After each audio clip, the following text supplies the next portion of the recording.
Good afternoon. My name is Chuck Height, the Sheriff for the Berrien County Sheriff's Office. I want to welcome you and thank you for coming today. This will be an update reference to the officer-involved shooting that occurred on Monday, June 30th. I can understand that you may have questions after we get done with this. There are certain things we won't be able to answer. This is an ongoing investigation, as you are aware from the releases. We've asked the Michigan State Police 5th District Special Investigation Unit to do an independent investigation into this incident. So today we're going to present some information, but beyond that, I most likely won't be able to comment because of the ongoing investigation. Deputy Cal Landon is the deputy who was involved in this incident. He's currently assigned to patrol the Niles Township area. Cal has nearly 2 years experience with the Sheriff's Office. One thing I'm going to do is I'm going to read a timeline for you. We're going to play the body-worn camera footage. That is in military time. So I'm going to read for you kind of what to look for in that, and then obviously if you have it later. At 1800 hours and 38 seconds, Deputy Landon encounters a vehicle on South 3rd Street and finds a male and female subject on private property. At 1801 and 5 seconds, the male subject states that his identification may be inside the vehicle and then takes off running on South 3rd Street. Deputy Landon gets into a foot pursuit with that subject. At 1801 and 35 seconds, the male subject stops and raises his left hand, but will not show Deputy Landon his right hand. Deputy Landon gives verbal commands for the male subject to show his hands. At 1801 and 41 seconds, the male subject drops to one knee and raises a firearm at Deputy Landon, firing at least 2 shots at Deputy Landon. Deputy Landon transitions from his taser to his firearm and returns fire at the male subject. While on the ground, Deputy Landon fires 1 additional shot. At 1802 and 7 seconds, Deputy Landon advises dispatch that the male subject is down and requests medic and a supervisor. At 1802 and 30 seconds, Deputy Landon advises dispatch of his exact location on 3rd Street. At 1803 even, Deputy Sabrina Larada arrives as the first backup unit to assist at the scene. At 1803 and 23 seconds, Deputy Landon advises Deputy Larada that the male subject pulled a gun on him and shot at him. Deputy Larada directs him to have a seat, and she goes to check on the male subject. At 1804 and 18 seconds, Deputy Larada finds the male subject is deceased and still has the firearm in his hand with his finger on the trigger. At this time, we will play the body-worn camera. We have been in communication with Prosecutor Amy Bird. Obviously, she's going to get the final report. She has authorized at this point to us release this information in an effort to be transparent. We want to be able to provide the public with the most accurate information, and I think you'll see after the body camera, this is the best way to provide exactly what happened at this incident.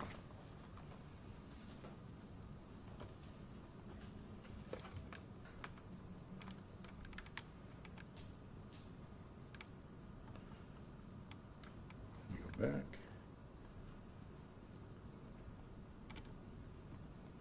What's that? Alright, I'm just curious. There you go. 14, 13. You ever run any number for me? You got an ID on you? No. No? Yeah, I'm in the car. Yeah, do you mind getting it? Yeah. Thank you. Tom Charles Singh, 451 Indiana Commemorative. Good.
Bear over here. We're from P6, Mountaineer on South 3rd Street, in the little park. God.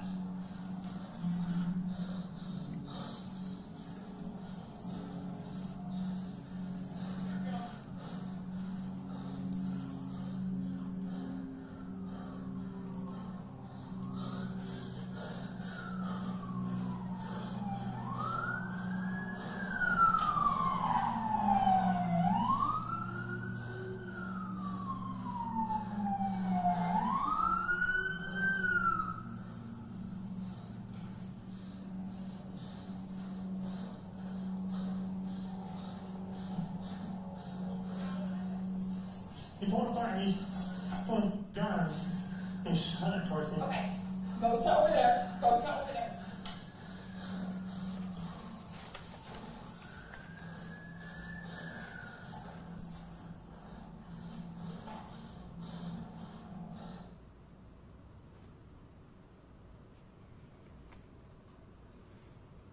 Okay, with that, there's two other items we're going to show you here.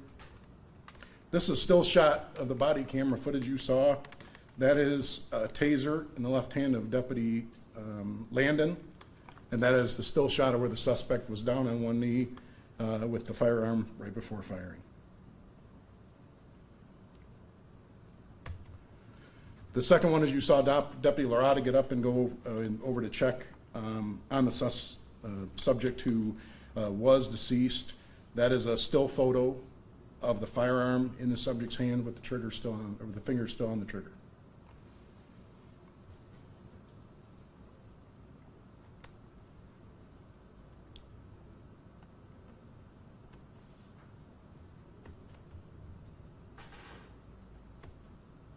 So I get this out.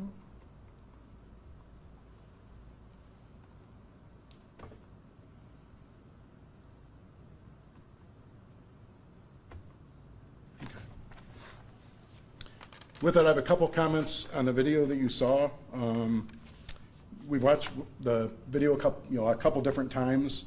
I'm amazed at how well Deputy Landon performed under extremely stressful and dangerous circumstances.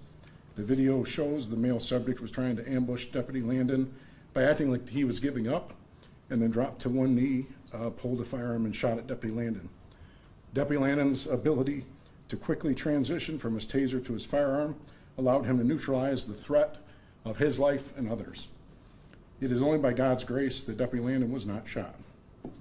His actions reflect both personal courage and the quality of our training. And I want to take this time to thank the firearms instructors and use of force instructors that train our staff on a regular basis for preparing for this situation. I will tell you, it's something we prepare for, but it's something we hope in our career we never face. And Deputy Landon did a great job under the circumstances that he was presented. Please note, as I mentioned in the very beginning, there are questions I will not be able to answer. This investigation is continuing. As I mentioned before, the Michigan State Police Special Investigation Unit is conducting that investigation. They will final report to the prosecutor's office, the prosecutor Amy Bird. So at this time, I would take a couple questions if you have.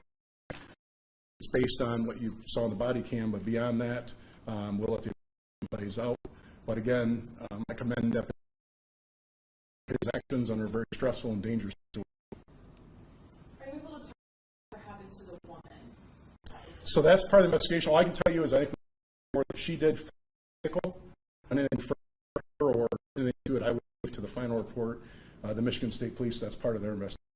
The people was And so was she. And Yes. Deputy Landon feeling it at all? No, it's probably, like I said, by the grace of God, you look at that video, how close that is. The level of,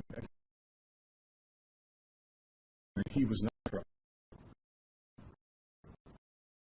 Speak on Yes. that training as well. You know, you talk about how fast he was able to transition from the taser to the gun, possibly seconds. You know, can you talk a little bit more into detail about just the training that We have a group of that deal in firearms instruction force. We train multiple times a year. That training is very realistic, and we do a lot of those drills on a regular basis. That becomes a habit. You see there under extreme situations where high adrenaline, he was able to perform and do exactly as he was trained. Is he still on administrative leave until the investigation's over? He's on paid leave at this time, yes. Okay. But again, as a sheriff, I'm going to let the investigation play out, but I stand 100% behind Deputy Landon and the actions he took. Was there an initial call that brought him to that location with that man and the woman? No, so he was on patrol, and that vehicle, as you can see, was off the road, just kind of parked there. The back window is kind of blown out of that car, so I think it originally may have thought it was a suspicious situation. But then as you saw in the video, the male and female subject were on private property off to the side, so he was basically just investigating, them being there. I noticed that Deputy Landon didn't do any life-saving measures. Can you speak as to protocol? Is the officer supposed to do life-saving measures or wait for another person to respond to do that? Yes, if you look at the timeline, obviously the next arriving officer, went and checked on that. As you can see from there, and that's why I played it through, that's very emotional for Deputy Landon. So under those circumstances, a lot of times he's going to make sure the person's not moving or whatever, and then the first responding officer will do that. And as you see in the timeline, Deputy Lorada got there, made sure that he was good, and then checked on the subject. In this case, there was no life-saving measures to be performed. Yes? And then just for clarification, you said that he fired only one additional shot? The one from on the ground. So if you notice in the video, he fired a couple, he fell backwards, and then was able to still fire one more when he was on the ground. Is that part of the training as well? Just in determining how many shots should be fired or something like that? No, we didn't. It's not a number. You shoot obviously until the threat is neutralized. So Until he was on the ground. right. So but again, he was able to do that even after losing his balance and falling on the ground. Was able to continue to do what he's trained to do. Thank you for all your help Yeah. getting this out to everyone. We certainly appreciate that. And if you don't mind, we're going to end it Yeah. here. And the sheriff's pretty busy with other things. But again, as we mentioned before, the state police investigation is going on. That final report will be provided to the prosecutor for review. Thank you.